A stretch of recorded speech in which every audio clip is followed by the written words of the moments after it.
El Orla, de Guy de Maupassant. 8 de mayo. Qué hermosa mañana. He pasado toda la mañana tendido sobre la hierba, delante de mi casa, bajo el enorme plátano que la cubre, la resguarda y le da sombra.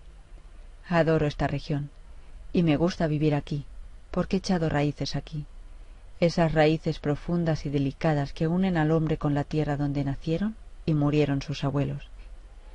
Esas raíces que lo unen a lo que se piensa y a lo que se come, a las costumbres como a los alimentos, a los modismos regionales, a la forma de hablar de sus habitantes, a los perfumes de la tierra, de las aldeas y del aire mismo.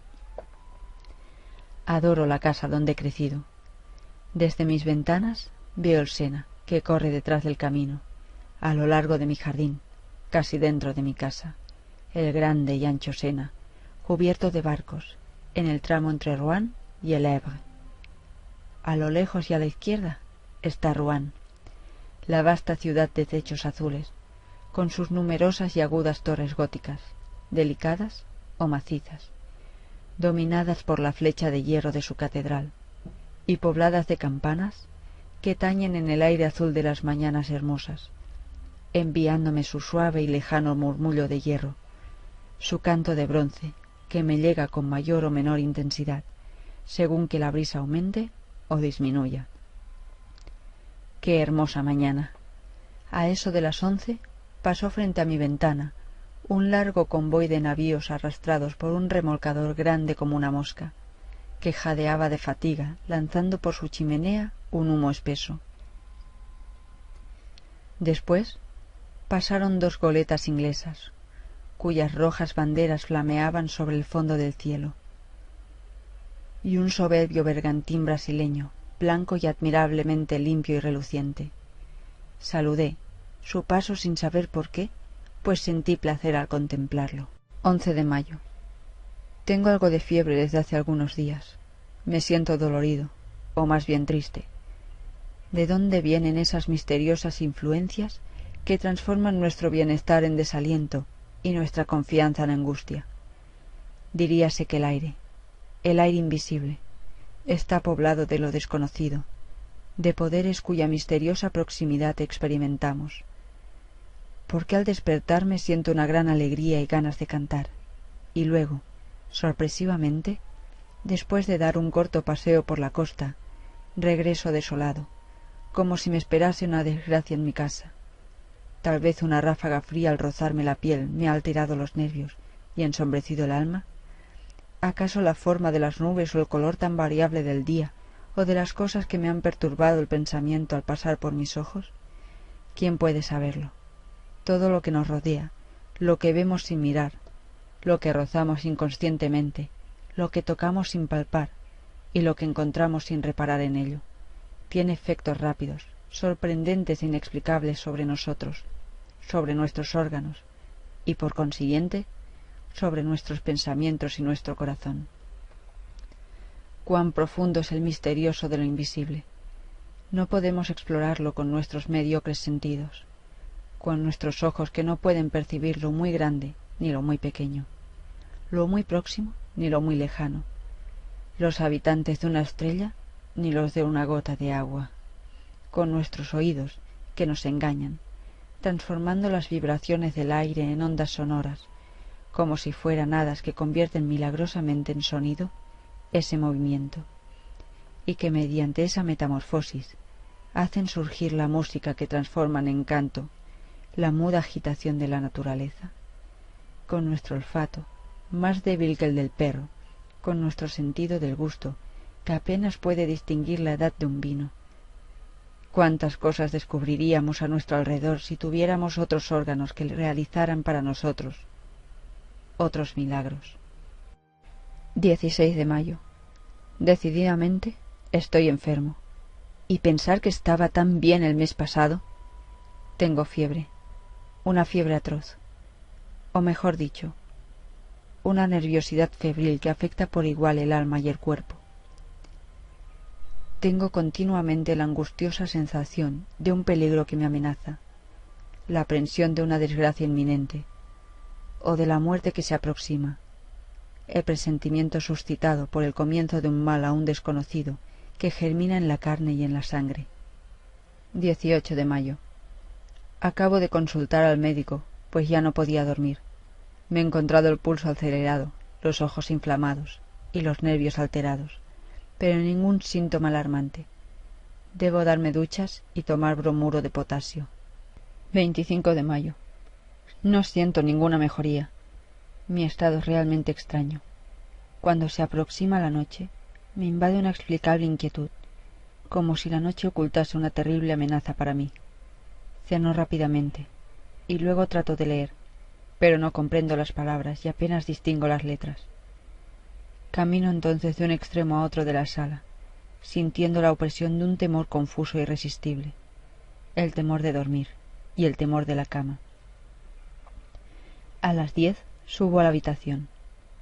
En cuanto entro, doy 2 vueltas a la llave y corro los cerrojos. Tengo miedo. ¿De qué? Hasta ahora nunca sentía temor por nada. Abro mis armarios, miro debajo de la cama, escucho. ¿Escucho qué? ¿Acaso puede sorprender que un malestar, un trastorno de la circulación y tal vez una ligera congestión, una pequeña perturbación del funcionamiento tan imperfecto y delicado de nuestra máquina viviente, convierta en un melancólico al más alegre de los hombres y en un cobarde al más valiente? Luego me acuesto y espero el sueño, como si esperase al verdugo. Espero su llegada con espanto. Mi corazón late intensamente y mis piernas se estremecen. Todo mi cuerpo tiembla en medio del calor de la cama, hasta el momento en que caigo bruscamente en el sueño, como si me ahogara en un abismo de agua estancada. Ya no siento llegar como antes a ese sueño pérfido, oculto cerca de mí, que me acecha, se apodera de mi cabeza, me cierra los ojos y me aniquila. Duermo durante 2 o 3 horas, y luego no es un sueño, sino una pesadilla lo que se apodera de mí. Sé perfectamente que estoy acostado, y que duermo, lo comprendo, y lo sé. Y siento también que alguien se aproxima, me mira, me toca, sube sobre la cama, se arrodilla sobre mi pecho, y tomando mi cuello entre sus manos aprieta y aprieta con todas sus fuerzas para estrangularme. Trato de defenderme, impedido por esa impotencia atroz que nos paraliza en los sueños. Quiero gritar, y no puedo. Trato de moverme, y no puedo. Con angustiosos esfuerzos y jadeante, trato de liberarme, de rechazar a ese ser que me aplasta y me asfixia, pero no puedo. Y de pronto me despierto enloquecido y cubierto de sudor. Enciendo una bujía. Estoy solo. Después de esas crisis, que se repite todas las noches, duermo por fin tranquilamente hasta el amanecer. 2 de junio. Mi estado se ha agravado. ¿Qué es lo que tengo?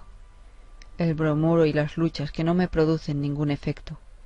Para fatigarme más, a pesar de que ya me sentía cansado, fui a dar un paseo por el bosque de Roumois.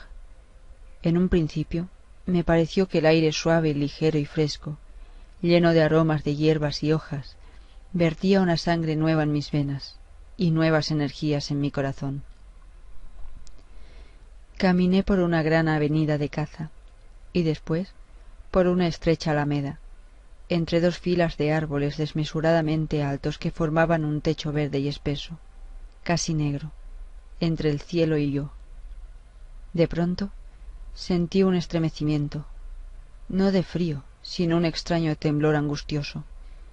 Apresuré el paso, inquieto por hallarme solo en ese bosque, atemorizado sin razón por el profundo silencio. De improviso me pareció que me seguían, que alguien marchaba detrás de mí, muy cerca, casi pisándome los talones. Me volví hacia atrás con brusquedad. Estaba solo. Únicamente vi detrás de mí el recto y amplio sendero, vacío, alto, pavorosamente vacío, y del otro lado se extendía también hasta perderse de vista de modo igualmente solitario y atemorizante. Cerré los ojos. ¿Por qué? Y me puse a girar sobre un pie como un trompo. Estuve a punto de caer. Abrí los ojos. Los árboles bailaban, la tierra flotaba. Tuve que sentarme. Después ya no supe por dónde había llegado hasta allí. ¡Qué extraño! Ya no recordaba nada. Tomé hacia la derecha y llegué a la avenida que me había llevado al centro del bosque. 3 de junio. He pasado una noche horrible. Voy a irme de aquí por algunas semanas. Un viaje breve sin duda me tranquilizará. 2 de julio. Regreso restablecido. El viaje ha sido delicioso. Visité el monte Saint-Michel, que no conocía. Qué hermosa visión se tiene al llegar a Avranches, como llegué yo al caer la tarde. La ciudad se halla sobre una colina. Cuando me llevaron al jardín botánico, situado en un extremo de la población, no pude evitar un grito de admiración. Una extensa bahía se extendía ante mis ojos hasta el horizonte, entre 2 costas lejanas que se esfumaban en medio de la bruma. Y en el centro de esa inmensa bahía, bajo un dorado cielo despejado, se elevaba un monte extraño, sombrío y puntiagudo en las arenas de la playa. El sol acababa de ocultarse, y en el horizonte, aún rojizo, se recordaba el perfil de ese fantástico acantilado que llevaba en su cima un fantástico monumento. Al amanecer, me dirigí hacia allí.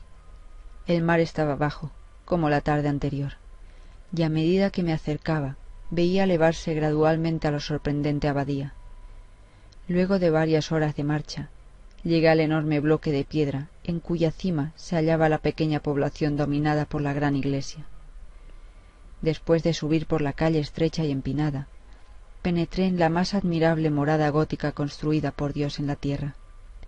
Vasta como una ciudad, con numerosos recintos de techo bajo, como aplastados por bóvedas y galerías superiores sostenidas por frágiles columnas.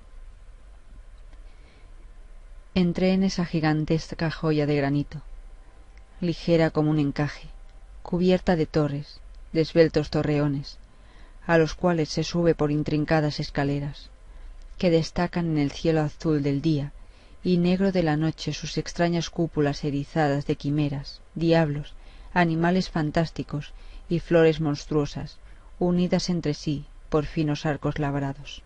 Cuando llegué a la cumbre, dije al monje que me acompañaba: «Qué bien se debe estar aquí, padre». «Es un lugar muy ventoso, señor», me respondió, y nos pusimos a conversar mientras mirábamos subir el mar, que avanzaba sobre la playa y parecía cubrirla con una coraza de acero.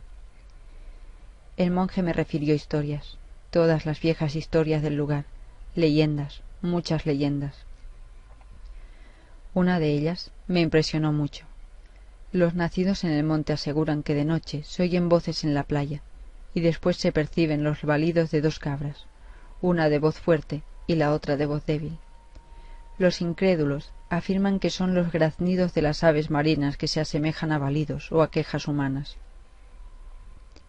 Pero los pescadores rezagados juran haber encontrado merodeando por las dunas, entre 2 mareas y alrededor de la pequeña población tan alejada del mundo, a un viejo pastor, cuya cabeza nunca pudieron ver por llevarla cubierta con su capa, y delante de él marchan un macho cabrío con rostro de hombre y una cabra con rostro de mujer. Ambos tienen largos cabellos blancos y hablan sin cesar. Discuten en una lengua desconocida, interrumpiéndose de pronto para avalar con todas sus fuerzas. —¿Cree usted en eso? —pregunté al monje. —No sé —me contestó. Yo proseguí. Si existieran en la tierra otros seres diferentes de nosotros, los conoceríamos desde hace mucho tiempo. ¿Cómo es posible que no los hayamos visto usted ni yo?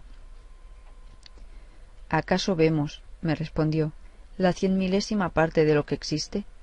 Observe, por ejemplo, el viento, que es la fuerza más poderosa de la naturaleza.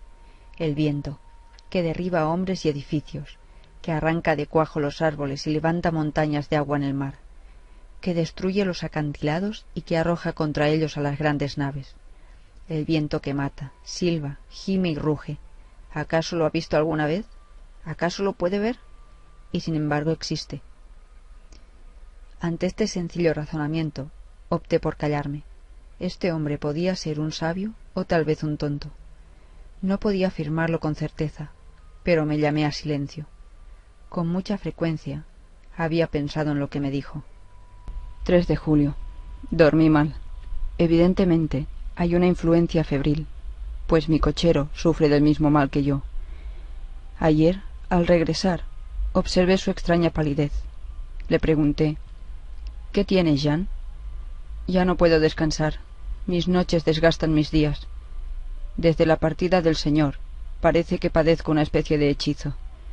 Los demás criados están bien, pero temo que me vuelvan las crisis. 4 de julio. Decididamente, las crisis vuelven a empezar. Vuelvo a tener las mismas pesadillas. Anoche sentí que alguien se inclinaba sobre mí y con su boca sobre la mía bebía mi vida. Sí, la bebía con la misma avidez que una sanguijuela. Luego se incorporó saciado, y yo me desperté tan extenuado y aniquilado que apenas podía moverme. Si eso se prolonga durante algunos días, volveré a ausentarme. 5 de julio. ¿He perdido la razón? Lo que pasó, lo que vi anoche, es tan extraño que cuando pienso en ello pierdo la cabeza. Había cerrado la puerta con llave, como todas las noches, y luego sentí sed. Bebí medio vaso de agua y observé distraídamente que la botella estaba llena. Me acosté enseguida y caí en uno de mis espantosos sueños, del cual pude salir cerca de 2 horas después, con una sacudida más horrible aún. Imagínense ustedes un hombre que es asesinado mientras duerme, que despierta con un cuchillo clavado en el pecho, jadeante y cubierto de sangre, que no puede respirar y que muere sin comprender lo que ha sucedido. Después de recobrar la razón, sentí nuevamente sed. Encendí una bujía y me dirigí hacia la mesa donde había dejado la botella.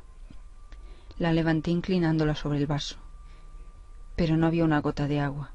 Estaba vacía, completamente vacía.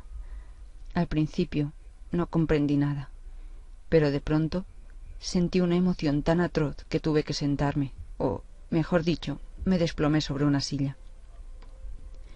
Luego me incorporé de un salto para mirar a mi alrededor. Después volví a sentarme delante del cristal transparente, lleno de asombro y terror. Lo observaba con la mirada fija, tratando de imaginarme lo que había pasado. Mis manos temblaban. ¿Quién se había bebido el agua? Yo sin duda. ¿Quién podía haber sido sino yo?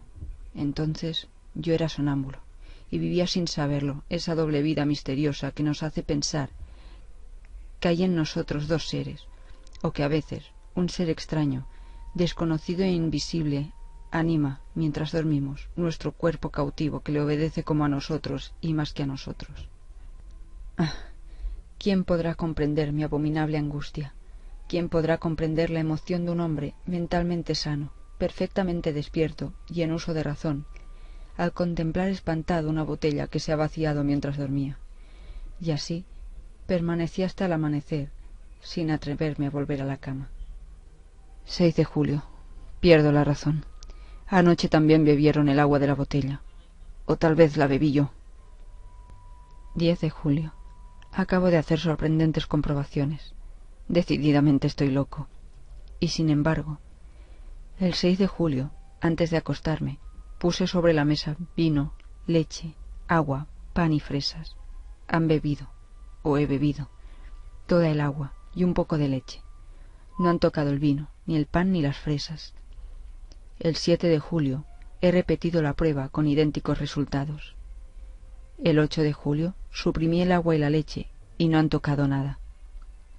Por último, el 9 de julio puse sobre la mesa solamente el agua y la leche, teniendo especial cuidado de envolver las botellas con un lienzo de muselina blanca y de atar los tapones. Luego me froté con grafito los labios, la barba y las manos y me acosté. Un sueño irresistible se apoderó de mí, seguido poco después por el atroz despertar. No me había movido, ni siquiera mis sábanas estaban manchadas. Corrí hacia la mesa. Los lienzos que envolvían las botellas seguían limpios e inmaculados. Desaté los tapones, palpité de emoción. Se había bebido todo el agua y toda la leche. ¡Oh, Dios mío! Partiré inmediatamente hacia París. 12 de julio. París. Estos últimos días había perdido la cabeza. Tal vez he sido juguete de mi enervada imaginación, salvo que yo sea realmente sonámbulo, o que haya sufrido una de esas influencias comprobadas, pero hasta ahora inexplicables, que se llaman sugestiones. De todos modos, mi extravío rayaba en la demencia, y han bastado 24 horas en París para recobrar la cordura. Ayer, después de paseos y visitas que me han renovado y vivificado el alma, terminé el día en el Titre Français. Representábase una pieza de Alejandro Dumas hijo. Este autor vivaz y pujante ha terminado de curarme. Es evidente que la soledad resulta peligrosa para las mentes que piensan demasiado. Necesitamos ver a nuestro alrededor a hombres que piensen y hablen. Cuando permanecemos solos durante mucho tiempo, poblamos de fantasmas el vacío. Regresé muy contento al hotel, caminando por el centro. Al codearme con la multitud, pensé, no sin ironía, en mis terrores y suposiciones de la semana pasada, pues creí, sí, creí, que un ser invisible vivía bajo mi techo. Cuán débil es nuestra razón y cuán rápidamente se extravía cuando nos estremece un hecho incomprensible. En lugar de concluir con estas simples palabras, yo no comprendo por qué no puedo explicarme las causas. Nos imaginamos enseguida impresionantes misterios y poderes sobrenaturales. 14 de julio, fiesta de la República. He paseado por las calles. Los cohetes y banderas me divirtieron como un niño. Sin embargo, me parece una tontería ponerse contento un día determinado por decreto del gobierno. El pueblo es un rebaño de imbéciles, a veces tonto y impaciente y otras feroz y rebelde. Se le dice, diviértete, y se divierte. Se le dice, ve a combatir con tu vecino, y va a combatir. Se le dice, vota por el emperador, y vota por el emperador. Después, vota por la República, y vota por la República. Los que lo dirigen son igualmente tontos, pero en lugar de obedecer a hombres, se atienen a principios, que por lo mismo que son principios, sólo pueden ser necios, estériles y falsos, es decir, ideas consideradas ciertas e inmutables, tan luego en este mundo donde nada es seguro y donde la luz y el sonido son ilusorios. 16 de julio. Ayer he visto cosas que me preocuparon mucho. Cené en casa de mi prima, la señora Sableux, casada con el jefe del regimiento 76 de cazadores de Limoges. Conocí allí a dos señoras jóvenes, casada una de ellas con el doctor Parent, que se dedica intensamente al estudio de las enfermedades nerviosas y de los fenómenos extraordinarios que hoy dan origen a las experiencias sobre hipnotismo y sugestión. Nos refirió detalladamente los prodigiosos resultados obtenidos por los sabios ingleses y por los médicos de la escuela de Nancy. Los hechos que expuso me parecieron tan extraños que manifesté mi incredulidad. Estamos a punto de descubrir uno de los más importantes secretos de la naturaleza, decía el doctor Parent, es decir, uno de esos más importantes secretos aquí en la Tierra, puesto que hay evidentemente otros secretos importantes en las estrellas. Desde que el hombre piensa, desde que aprendió a expresar y a escribir su pensamiento, se siente tocado por un misterioso impenetrable para sus sentidos groseros e imperfectos, y trata de suplir la impotencia de dichos sentidos mediante el esfuerzo de su inteligencia. Cuando la inteligencia permanecía aún en un estado rudimentario, la obsesión de los fenómenos invisibles adquiría formas comúnmente terroríficas. De ahí las creencias populares en lo sobrenatural. Las leyendas de las almas en pena, las hadas, los gnomos y los aparecidos. Me atrevería a mencionar incluso la leyenda de Dios, pues nuestras concepciones del artificio creador de cualquier religión son las invenciones más mediocres, estúpidas e inaceptables que pueden salir de la mente atemorizada de los hombres. Nada es más cierto que este pensamiento de Voltaire: Dios ha hecho al hombre a su imagen y semejanza, pero el hombre también ha procedido así con él. Pero desde hace algo más de un siglo parece percibirse algo nuevo.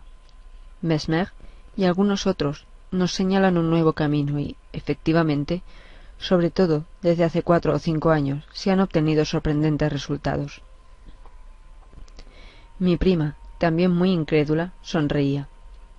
El doctor Parent le dijo: ¿Quiere que la hipnotice, señora? Sí, me parece bien. Ella se sentó en un sillón, y él comenzó a mirarla fijamente. De improviso me dominó la turbación, mi corazón latía con fuerza y sentía una opresión en la garganta. Veía cerrarse pesadamente los ojos de la señora Sablé, y su boca se crispaba y parecía jadear. Al cabo de 10 minutos, dormía. «Póngase detrás de ella», me dijo el médico. Obedecí su indicación, y él colocó en las manos de mi prima una tarjeta de visita al tiempo que le decía: «Esto es un espejo. ¿Qué ve en él?» «Veo a mi primo», respondió. «¿Qué hace?» Se atusa el bigote. «¿Y ahora?» Saca una fotografía del bolsillo. ¿Quién aparece en la fotografía? Él, mi primo. Era cierto, esa misma tarde me había entregado esa fotografía en el hotel. ¿Cómo aparece en ese retrato? Se halla de pie, con el sombrero en la mano. Evidentemente, veía en esa tarjeta de cartulina lo que hubiera visto en un espejo.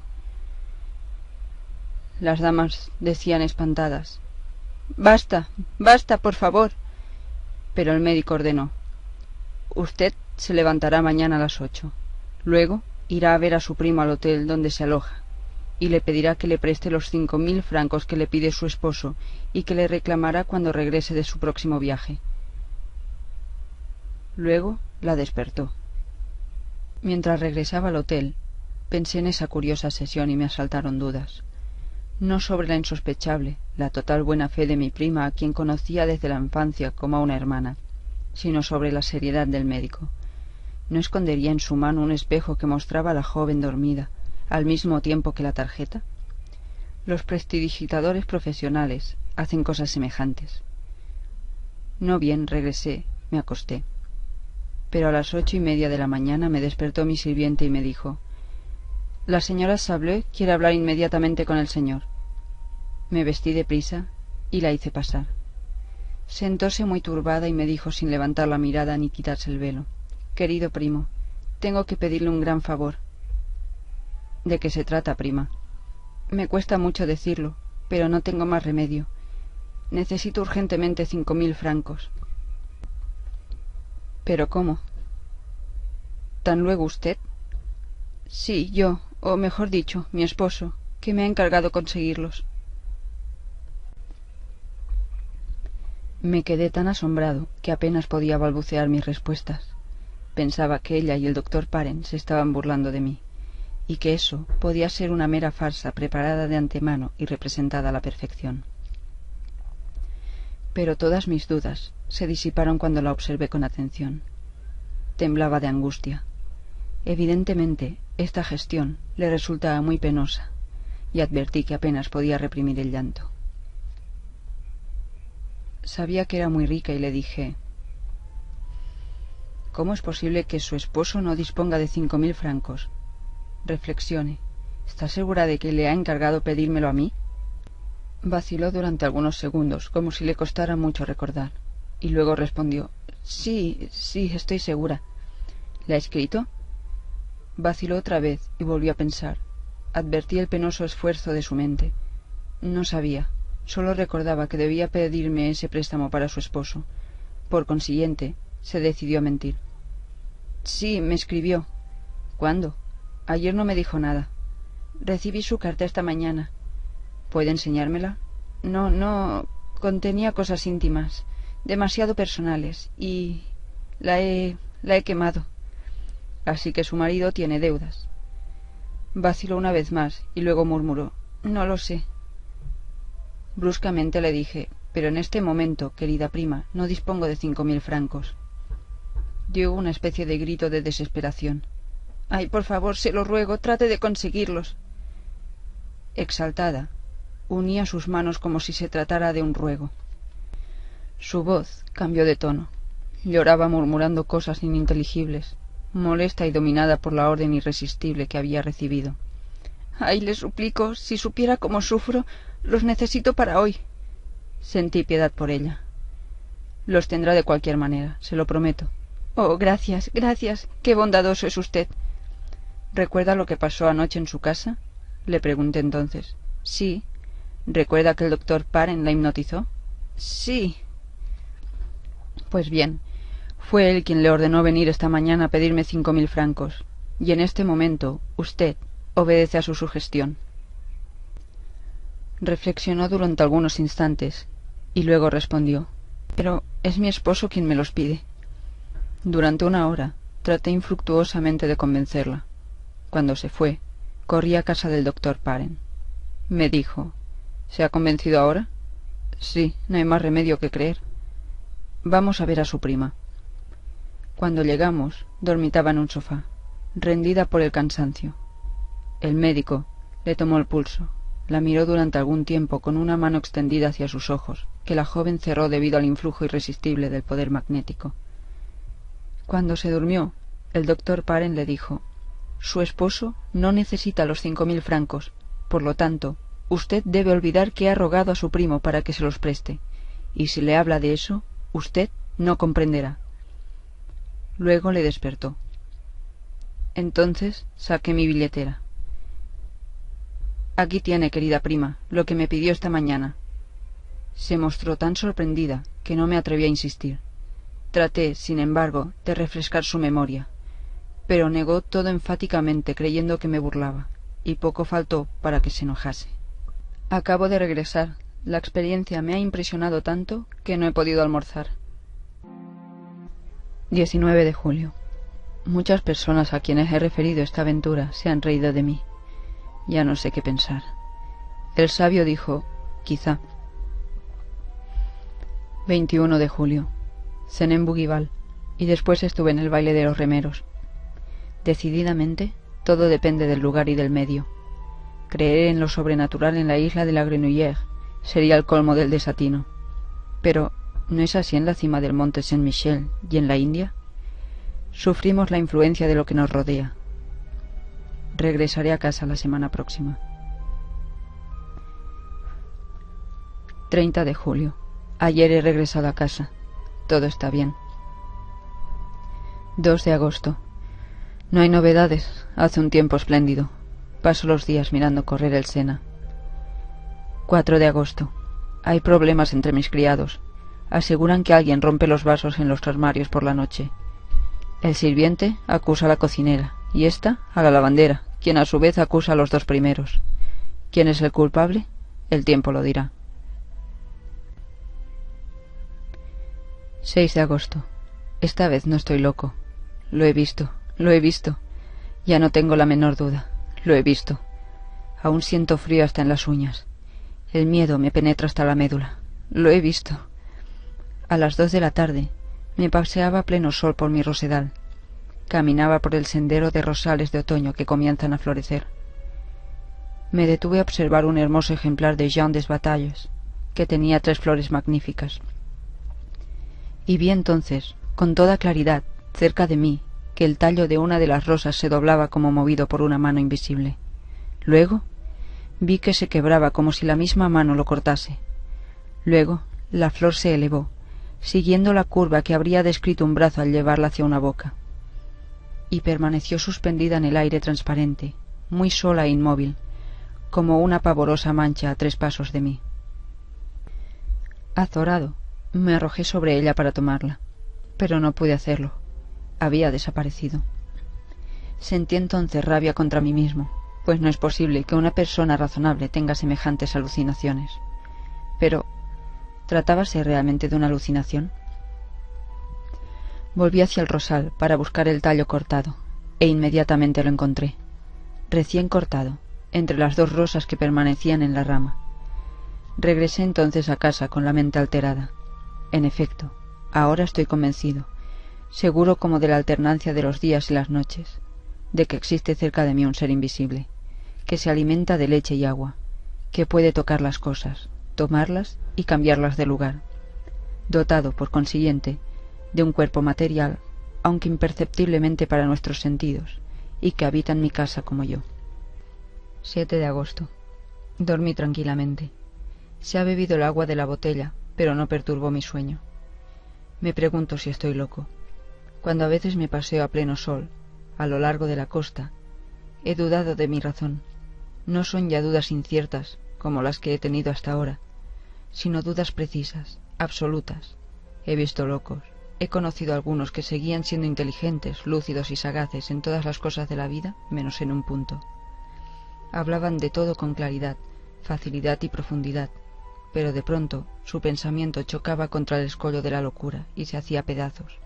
Volaba en fragmentos y se hundía en ese océano siniestro y furioso, lleno de olas fragorosas, brumosas y borrascosas, que se llama demencia. Ciertamente, estaría convencido de mi locura si no tuviera perfecta conciencia de mi estado, al examinarlo con toda lucidez. En suma, yo solo sería un alucinado que razona. Se habría producido en mi mente uno de esos trastornos que hoy tratan de estudiar y precisar los fisiólogos modernos. Y dicho trastorno habría provocado en mí una profunda ruptura en lo referente al orden y a la lógica de las ideas. Fenómenos semejantes se producen en el sueño, que nos muestran las fantasmagorías más inverosímiles sin que ello nos sorprenda, porque mientras duerme el aparato verificador, el sentido del control, la facultad imaginativa, vigila y trabaja. ¿Acaso ha dejado de funcionar en mí una de las imprescindibles teclas del teclado cerebral? Hay hombres que a raíz de accidentes pierden la memoria de los nombres propios, de las cifras o solamente de las fechas. Hoy se ha comprobado la localización de todas las partes del pensamiento. No puede sorprender entonces que en este momento se haya disminuido mi facultad de controlar la irrealidad de ciertas alucinaciones. Pensaba en todo ello mientras caminaba por la orilla del río. El sol iluminaba el agua, sus rayos embellecían la tierra y llenaban mis ojos de amor por la vida. Por las golondrinas, cuya agilidad constituye para mí un motivo de alegría. Por las hierbas de la orilla, cuyo estremecimiento es un placer para mis oídos. Sin embargo, paulativamente, me invadía un malestar inexplicable. Me parecía que una fuerza desconocida me detenía, me paralizaba, impidiéndome avanzar, y que trataba de hacerme volver atrás. Sentí ese doloroso deseo de volver que nos oprime cuando hemos dejado en nuestra casa a un enfermo querido, y presentimos una agravación del mal. Regresé entonces, a pesar mío, convencido de que encontraría en casa una mala noticia, una carta o un telegrama. Nada de eso había, y me quedé más sorprendido e inquieto aún, que si hubiese tenido una nueva visión fantástica. 8 de agosto. Pasé una noche horrible. Él no ha aparecido más, pero lo siento cerca de mí. Me espía, me mira, se introduce en mí y me domina. Así me resulta más temible, pues al ocultarse de este modo, parece manifestar su presencia invisible y constante mediante fenómenos sobrenaturales. Sin embargo, he podido dormir. 9 de agosto. Nada ha sucedido, pero tengo miedo. 10 de agosto. Nada. ¿Qué sucederá mañana? 11 de agosto. Nada, siempre nada. No puedo quedarme aquí con este miedo y estos pensamientos que dominan mi mente. Me voy. 12 de agosto, 10 de la noche. Durante todo el día he tratado de partir, pero no he podido. He intentado realizar ese acto tan fácil y sencillo, salir, subir en mi coche para dirigirme a Rouen, y no he podido. ¿Por qué? 13 de agosto. Cuando nos atacan ciertas enfermedades, nuestros mecanismos físicos parecen fallar. Sentimos que nos faltan las energías y que todos nuestros músculos se relajan. Los huesos parecen tan blandos como la carne, y la carne tan líquida como el agua. Todo eso repercute en mi espíritu de manera extraña y desoladora. Carezco de fuerzas y de valor. No puedo dominarme, y ni siquiera puedo hacer intervenir mi voluntad. Ya no tengo iniciativa. Pero alguien lo hace por mí, y yo obedezco. 14 de agosto. Estoy perdido. Alguien domina mi alma y la dirige. Alguien ordena todos mis actos, mis movimientos y mis pensamientos. Ya no soy nada en mí. No soy más que un espectador prisionero y aterrorizado por todas las cosas que realizo. Quiero salir y no puedo. Él no quiere y tengo que quedarme, azorado y tembloroso, en el sillón donde me obliga a sentarme. Solo deseo levantarme, incorporarme para sentirme todavía dueño de mí. Pero no puedo. Estoy clavado en mi asiento, y mi sillón se adhiere al suelo de tal modo que no habría fuerza capaz de movernos. De pronto, siento la irresistible necesidad de ir al huerto a cortar fresas y comerlas, y voy, Corto fresas y las como. ¡Oh, Dios mío! ¡Dios mío! ¿Será acaso un Dios? Si lo es, salvadme, libradme, socorredme. Perdón, piedad, misericordia, salvadme. ¡Oh, qué sufrimiento! ¡Qué suplicio! ¡Qué horror! 15 de agosto. Evidentemente, así estaba poseída y dominada mi prima cuando fue a pedirme 5.000 francos. Obedecía a un poder extraño que había penetrado en ella como otra alma, como un alma parásita y dominadora. ¿Es acaso el fin del mundo? Pero, ¿quién es el ser invisible que me domina? ¿Quién es ese desconocido, ese merodeador de una raza sobrenatural? Por consiguiente, los invisibles existen. Pero, ¿cómo es posible que aún no se hayan manifestado desde el origen del mundo en una forma tan evidente como se manifiestan en mí? Nunca leí nada que se asemejara a lo que ha sucedido en mi casa. Si pudiera abandonarla, irme, huir y no regresar más, me salvaría, pero no puedo. 16 de agosto.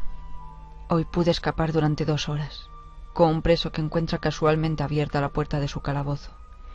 De pronto, sentí que yo estaba libre y que él se hallaba lejos. Ordené uncir los caballos rápidamente y me dirigí a Rouen. Qué alegría poder decirle a un hombre que obedece: «Vamos a Rouen». Hice detener la marcha frente a la biblioteca, donde solicité en préstamo el gran tratado del doctor Hermann Herstrauss sobre los habitantes desconocidos del mundo antiguo y moderno. Después, cuando me disponía a subir a mi coche, quise decir «¡A la estación!» y grité. No dije, grité, con una voz tan fuerte que llamó la atención de los transeúntes. «¡A casa!» Y caí pesadamente, loco de angustia en el asiento. Él me había encontrado y volvía a posesionarse de mí. 17 de agosto. ¡Oh, qué noche! ¡Qué noche! Y sin embargo, me parece que debería alegrarme. Leí hasta la 1 de la madrugada. Hermann Herstrauss, doctor en filosofía y en teogonía, ha escrito la historia y las manifestaciones de todos los seres invisibles que merodean alrededor del hombre o han sido soñados por él. Describe sus orígenes, sus dominios y sus poderes, pero ninguno de ellos se parece al que me domina. Se diría que el hombre, desde que puedo pensar, presintió y temió la presencia de un ser nuevo más fuerte que él, su sucesor en el mundo, y que, como no puede prever la naturaleza de este amo, creó, en medio de su terror, todo ese mundo fantástico de seres ocultos y de fantasmas misteriosos surgidos del miedo.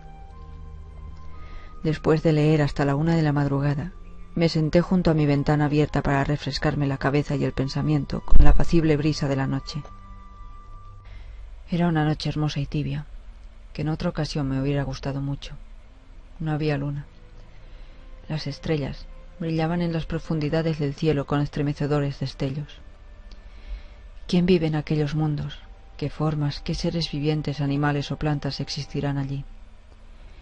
¿Los seres pensantes de esos universos serán más sabios y más poderosos que nosotros? ¿Conocerán lo que nosotros ignoramos? Tal vez cualquiera de estos días uno de ellos atravesará el espacio y llegará a la Tierra para conquistarla, así como antiguamente los normandos sometían a los pueblos más débiles. Somos tan indefensos, inermes, ignorantes y pequeños sobre este trozo de lodo que gira disuelto en una gota de agua. Pensando en eso, me adormecí en medio del fresco viento de la noche. Pero después de dormir unos 40 minutos, abrí los ojos sin hacer un movimiento, despertado por no sé qué emoción confusa y extraña. En un principio no vi nada, pero de pronto me pareció que una de las páginas del libro que había dejado abierto sobre la mesa acababa de darse vuelta sola. No entraba ninguna corriente de aire por la ventana. Esperé, sorprendido. Al cabo de 4 minutos, vi con mis propios ojos que una nueva página se levantaba y caía sobre la otra, como movida por un dedo. Mi sillón estaba vacío, aparentemente estaba vacío, pero comprendí que él estaba leyendo allí, sentado en mi lugar, con un furioso salto, un salto de fiera irritada que se rebela contra el domador. Atravesé la habitación para atraparlo, estrangularlo y matarlo, pero antes de que llegara, el sillón cayó delante de mí como si él hubiera huido. La mesa osciló, la lámpara rodó por el suelo y se apagó, y la ventana, Se cerró como si un malhechor sorprendido hubiese escapado por la oscuridad, tomando con ambas manos los batientes. Había escapado, había sentido miedo, miedo de mí.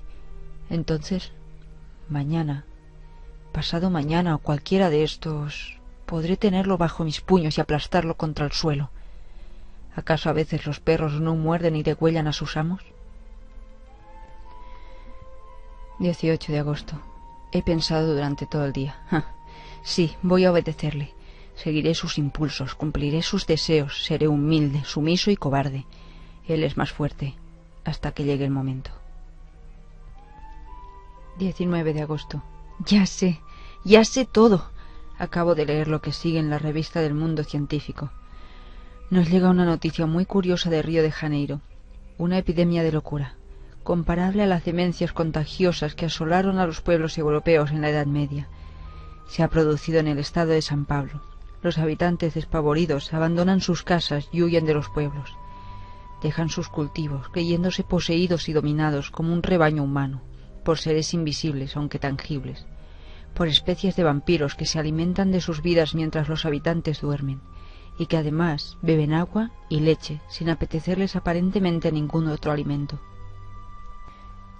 El profesor don Pedro Enríquez, en compañía de varios médicos eminentes, ha partido para el estado de San Pablo a fin de estudiar sobre el terreno, el origen y las manifestaciones de esta sorprendente locura, y poder aconsejar al emperador las medidas que juzgue convenientes para apaciguar a los delirantes pobladores.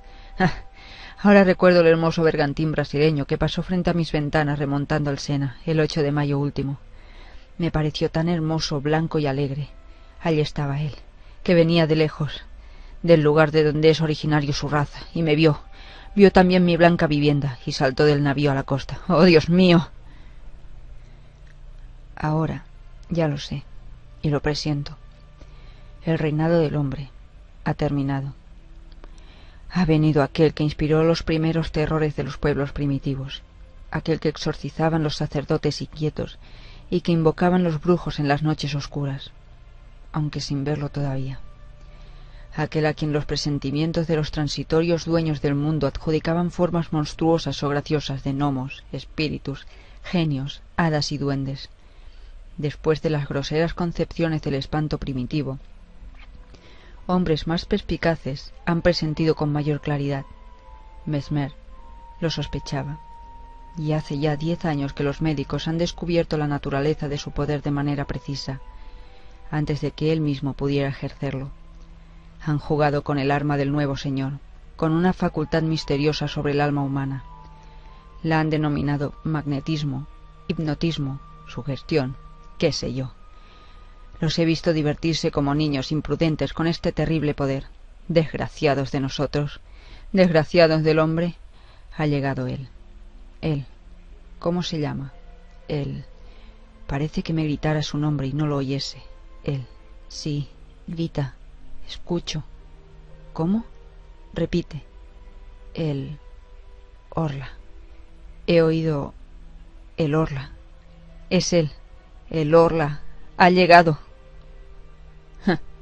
El buitre se ha comido la paloma. El lobo ha devorado el cordero. El león ha devorado el búfalo de agudos cuernos. El hombre ha dado muerte al león con la flecha, el puñal y la pólvora. Pero el Orla hará con el hombre lo que nosotros hemos hecho con el caballo y el buey. Lo convertirá en su cosa, su servidor y su alimento, por el solo poder de su voluntad. Desgraciados de nosotros. No obstante, a veces el animal se rebela y mata a quien lo domestica. Yo también quiero. Yo podría hacer lo mismo. Pero primero hay que conocerlo, tocarlo y verlo. Los sabios afirman que los ojos de los animales no distinguen las mismas cosas que los nuestros. Y mis ojos no pueden distinguir al recién llegado que me oprime. ¿Por qué? Recuerdo las palabras del monje del monte Saint-Michel. ¿Acaso vemos la 100.000ª parte de lo que existe? Observe, por ejemplo, el viento, que es la fuerza más poderosa de la naturaleza. El viento que derriba hombres y edificios, que arranca de cuajo los árboles y levanta montañas de agua en el mar, que destruye los acantilados y arroja contra ellos a las grandes naves. El viento, que silba, gime y ruge. ¿Acaso lo ha visto usted alguna vez? ¿Acaso puede verlo? Y sin embargo, existe. Y yo seguía pensando. Mis ojos son tan débiles e imperfectos que ni siquiera distinguen los cuerpos sólidos cuando son transparentes como el vidrio. Si un espejo sin azogue obstruye mi camino, chocaré contra él como el pájaro que penetra en una habitación y se rompe la cabeza contra los vidrios. Por lo demás, 1000 cosas nos engañan y desorientan. No puede extrañar entonces que el hombre no sepa percibir un cuerpo nuevo que atraviesa la luz. Un ser nuevo. ¿Por qué no? No podía dejar de venir. ¿Por qué nosotros íbamos a ser los últimos? Nosotros no los distinguimos, pero tampoco nos distinguían los seres creados antes que nosotros.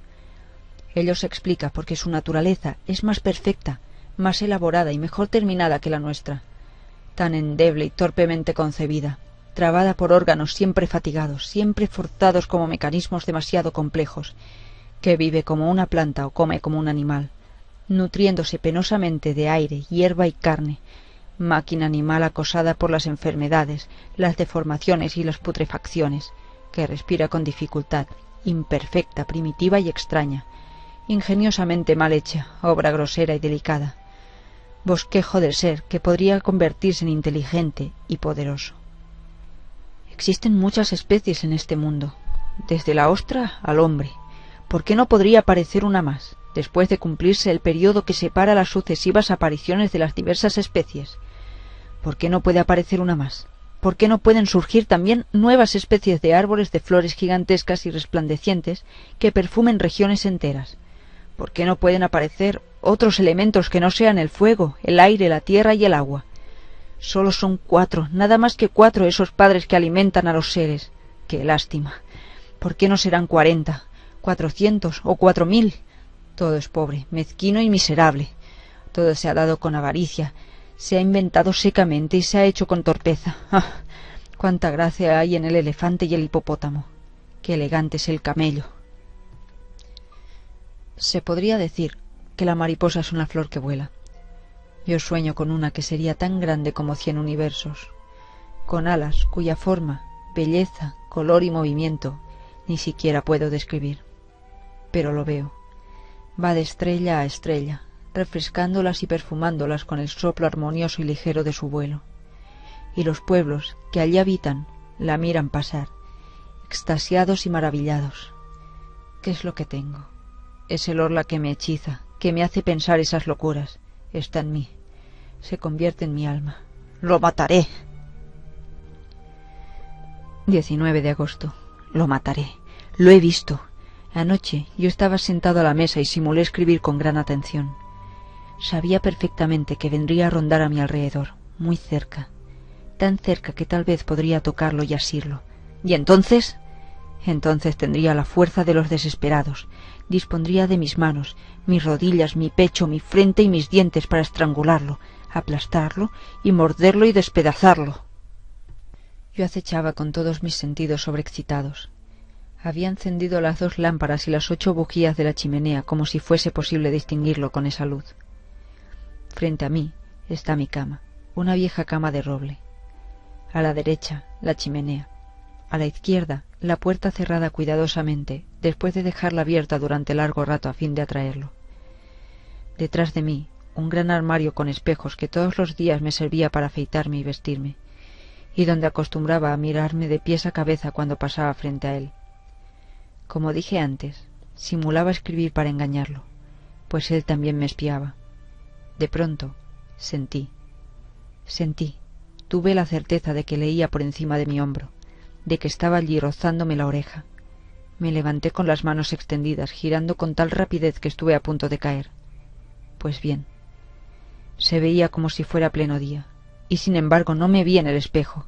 Estaba vacío, claro, profundo y resplandeciente de luz. Mi imagen no aparecía y yo estaba frente a él.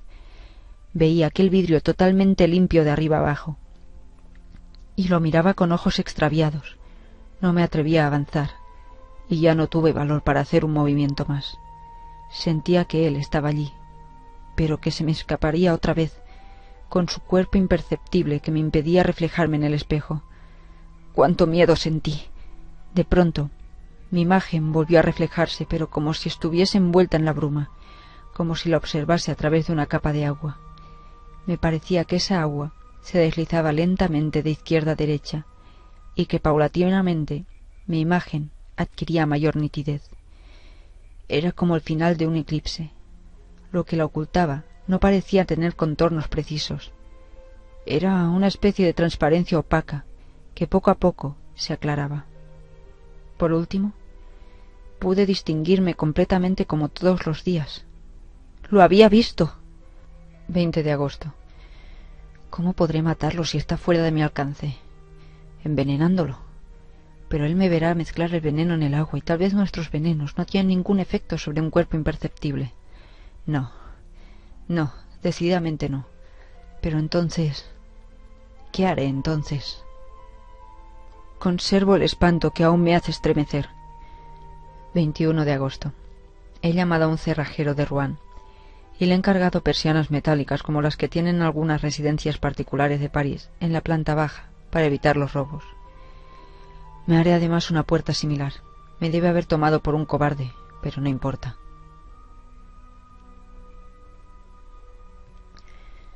...10 de septiembre... Rouen, Hotel Continental. Ha sucedido. Ha sucedido, pero ¿habrá muerto? Lo que vi me ha trastornado. Ayer, después que el cerrajero colocó la persiana y la puerta de hierro, dejé todo abierto hasta medianoche a pesar de que comenzaba a hacer frío. De improviso, sentí que estaba aquí y me invadió la alegría, una enorme alegría. Me levanté lentamente y caminé en cualquier dirección durante algún tiempo para que no sospechase nada.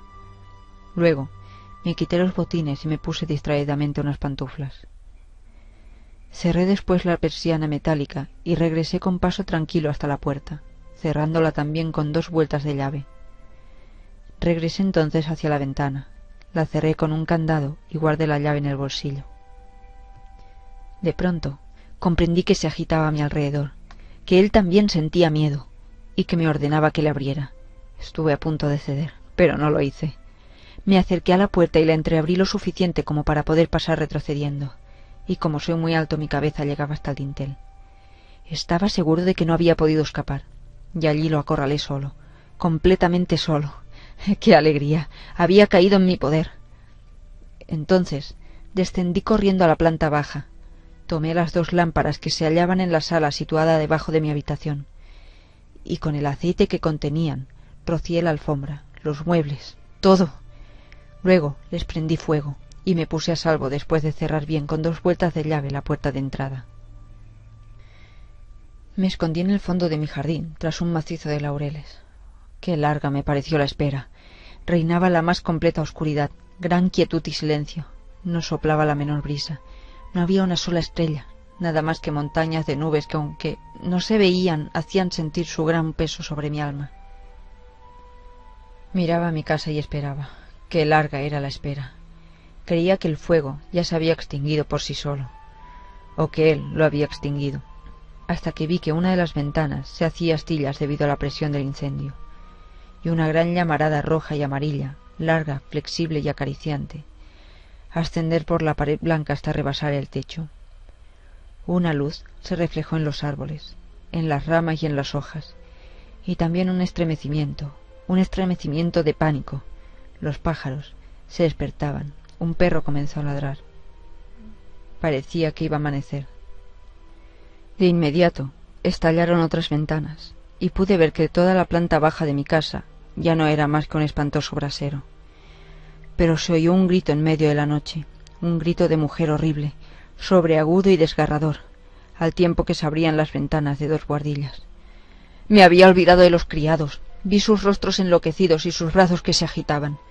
Despavorido, eché a correr hacia el pueblo gritando: ¡Socorro! ¡Socorro! ¡Fuego! ¡Fuego! Encontré gente que ya acudía al lugar y regresé con ellos para ver.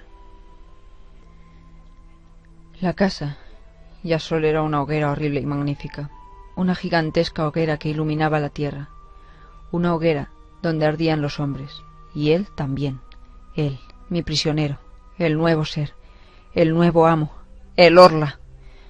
De pronto, el techo entero se derrumbó entre las paredes y un volcán de llamas ascendió hasta el cielo.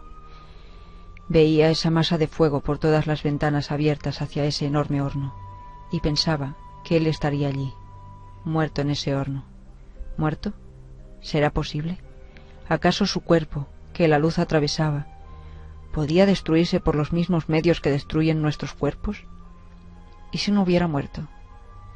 Tal vez solo el tiempo puede dominar al ser invisible y temido. ¿Para qué ese cuerpo transparente, ese cuerpo invisible, ese cuerpo de espíritu, si también está expuesto a los males, las heridas, las enfermedades y la destrucción prematura? ¿La destrucción prematura? Todo el temor de la humanidad procede de allí. Después del hombre, el Orla. Después de aquel que puede morir todos los días, a cualquier hora, en cualquier minuto, en cualquier accidente, ha llegado aquel que morirá solamente un día determinado, en una hora determinada y en un minuto determinado, al llegar al límite de su vida. No, no, no hay duda, no hay duda, no ha muerto. Entonces, tendré que suicidarme.